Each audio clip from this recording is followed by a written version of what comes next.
ഇന്ത്യയിൽ permanent residency ഉള്ള ആൾക്കാർ വിദേശത്ത് പോകുന്ന സമയത്ത് ടാക്സ് ക്ലിയറൻസ് സർട്ടിഫിക്കറ്റ് ഒബ്റ്റെയിൻ ചെയ്യണം എന്ന് പറഞ്ഞിട്ട് പല ആൾക്കാരും ചോദിക്കുന്നുണ്ട്. അപ്പോൾ എന്താണ് അതിൻ്റെ സത്യാവസ്ഥ എന്ന് പറയാൻ വേണ്ടിയിട്ടാണ് ഈ വീഡിയോ.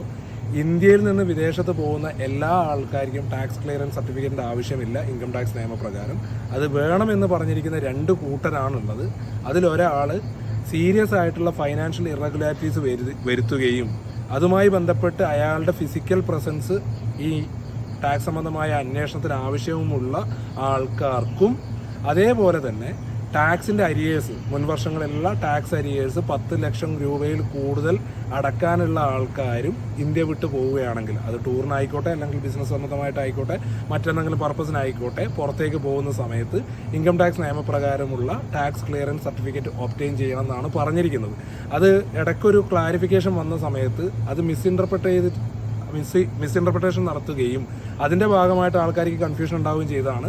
അതിന് ഇൻകം ടാക്സ് ഡിപ്പാർട്ട്മെൻറ്റ് തന്നെ കൃത്യമായിട്ടുള്ള ക്ലാരിഫിക്കേഷൻ ഇറക്കിയിട്ടുണ്ട്. അതിൽ പറഞ്ഞിരിക്കുന്നത് ഈ 2 ആൾക്കാർ മാത്രം വിദേശത്തേക്ക് പോകുന്ന സമയത്ത് ഇവിടുത്തെ നിയമപ്രകാരമുള്ള ടാക്സ് സംബന്ധമായ കാര്യങ്ങളൊക്കെ ഓക്കെ ആണെന്നും, ഇനി അഥവാ അങ്ങനെ അല്ലെങ്കിൽ അത് തീർക്കാനുള്ള എല്ലാ പ്രൊസീജിയേഴ്സും ഇവിടെ ചെയ്തു വെച്ചിട്ടാണ് പോകുന്നതെന്നും പറഞ്ഞിട്ട് എന്ത് ചെയ്യണം, ടാക്സ് ക്ലിയറൻസ് സർട്ടിഫിക്കറ്റ് ഒബ്റ്റെയിൻ ചെയ്യണം. ഇൻകം ടാക്സ് നിയമത്തിൽ 230 എന്ന് പറഞ്ഞ വകുപ്പിലാണ് ഇതിനെക്കുറിച്ച് പറഞ്ഞിരിക്കുന്നത്. കൂടുതൽ അറിയാൻ പേജ് ഫോളോ ചെയ്യുക.